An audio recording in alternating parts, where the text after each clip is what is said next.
Mountain bikes these days have a lot of gears. It really helps you cover a lot of distance, go real fast downhill, and get up a real big steep hill. But with so many gears comes confusion and, maybe sometimes too many options. So I'm going to try to talk about how your shifters work, and then a little bit later we'll talk about why you need to shift. This is probably the most common type of shifter you see now, which is called a trigger shifter. You have paddles that change the gears. So the bigger paddle usually adds tension to the shift cable, which runs down here. So your right side is your rear shifter, your left side is your front shifter, and that's usually pretty easy to remember because that's the way most people set up their brakes, with their back brake on the right, the front brake on the left. So if I push the big silver paddle here on this trigger shifter, it increases tension down there.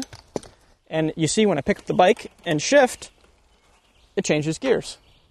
So when I hit the black lever here, the smaller lever that releases the tension, I hit it 2 times, so it moves down 2 gears. It's pretty simple.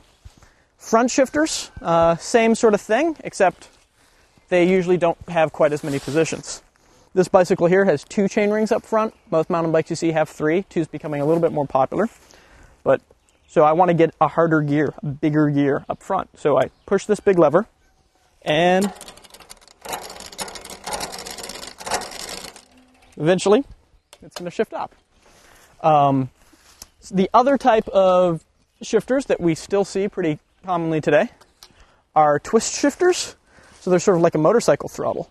So if I take this, so this is my right shifter, my rear shifter, this is my front shifter. To shift this, I twist it backwards to get an easier gear, twist it forward to get a harder gear, and when I rotate the front shifter backwards, that pulls on the chain, moving the derailleur up and out into a harder gear. So shifting can be confusing because, do I put the bike in a harder gear? Do I put the bike in an easier gear? And what shifter does what? The thing to remember is here on the back of your bike, the smaller the cog is, the less the number of teeth, the more distance per revolution of the cranks you get. So that's a harder gear. As you move up, it gets easier. On the front, it's the exact opposite. Just the way this, this pulley system works, basically. The bigger chain ring here is for going faster. The smaller chain ring is for going slower. So that's the basics of what goes on when you're shifting a mountain bike.